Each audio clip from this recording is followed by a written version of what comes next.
Taib. Dan juga para hadirin, di antara murid-murid Al-Imam Syafi'i rahimahullah adalah Ismail bin Yahya Al-Muzani. Beliau wafat pada tahun 264 Hijriah. Dan beliau menulis kitab yang sangat banyak. Di antara kitab beliau rahimahullah adalah Syarhus Sunnah lil Muzani. Syarhus Sunnah lil Muzani, dan kitab ini alhamdulillah sedang kita baca di Rumah Sakit Umum Zainal Abidin. Ya, jadi sebelum ada istilahnya sebelum ada penerapan mazhab Syafi'iyah, kita sudah baca kitab ini sudah bertahun-tahun yang lalu, dan kitabnya mau kita tamatkan. Ya, dan beliau ini adalah murid langsung Imam Syafi'i rahimahullahu taala. Iya, sampai-sampai disebutkan ayyuhal ikhwah rahimani wa rahimakumullah, Imam Syafi'i sebelum beliau meninggal, beliau memberikan wasiat yang khusus kepada murid beliau ini. Dan yang terakhir, karena waktu kita sangat sempit, dan kalau sempat saya akan membaca, sudah ada belum? 2 menit lagi. Kalau memang sempat saya akan membaca bagaimana sikap Al-Imam Syafi'i terhadap ilmu kalam. Saya ingin membaca bagaimana sifat Al-Imam Syafi'i terhadap ilmu filsafat. Ya, dan supaya kenapa saya harus baca langsung dari kitabnya, judulnya halaman apa, kitabnya apa, supaya orang bisa merujuk kepada kitab tersebut dan tidak dianggap kita hanya sekedar membangun opini. Ya, sementara ada orang-orang yang terkadang mereka menisbatkan diri kepada Syafi'iyah, mereka menyibukkan diri mereka dengan ilmu kalam dan ilmu filsafat. Kan seperti itu. Jadi kita ingin betul-betul kalau menjadi Syafi'i, Syafi'i yang tulen, Syafi'i yang 24 karat. Itu yang kita pingin. Ya, dan insya Allah kalau kita merujuk kepada kitab-kitab Syafi'i yang asli dari sisi akidahnya, dari sisi fikihnya, insya Allah apa yang kita amalkan insya Allah tidak berbeda sama sekali dari apa yang ternukilkan dari Imam Syafi'i, walaupun hanya beberapa permasalahan, dan ini perkara yang ijtihadiyah di kalangan para ulama Islam.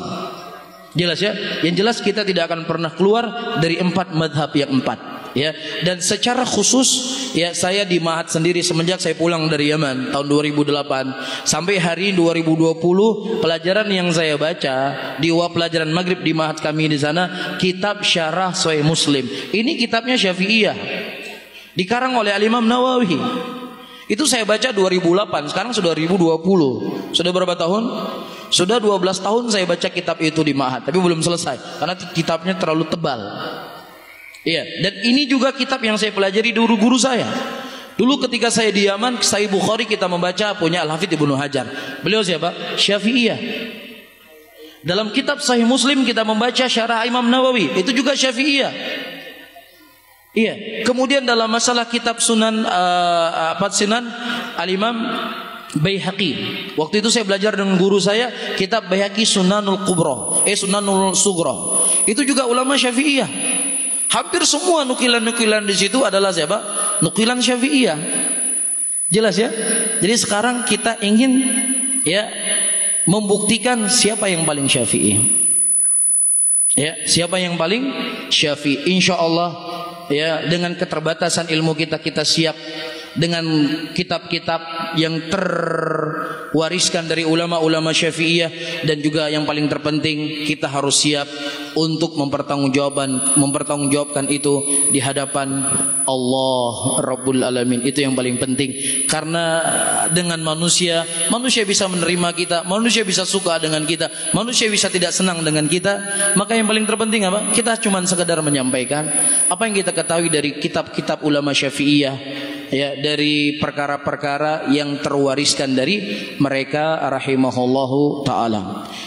Sudah dan ya, tapi karena waktu sangat terbatas, sebenarnya saya ingin membaca hal yang penting dari Al-Imam Nawawi dan juga dari beberapa ulama Syafi'iyah yang mereka sangat mengingkari akidah-akidah yang dinisbatkan kepada mazhab Syafi'iyah, yang Imam Syafi'i berlepas diri daripada akidah itu semuanya.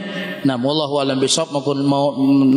Apa yang sedikit ini mudah-mudahan kifayah mencukupi kita untuk kita lebih semangat mempelajari akidah Imam Syafi'i dan lebih semangat mempelajari fikihnya Imam Syafi'i rahimahullahu taala sebagai bentuk dakwah dan untuk merangkul saudara-saudara kita muslimin sini dan juga untuk mengetahui mana Syafi'iyah yang benar-benar Syafi'iyah dan yang sebaliknya.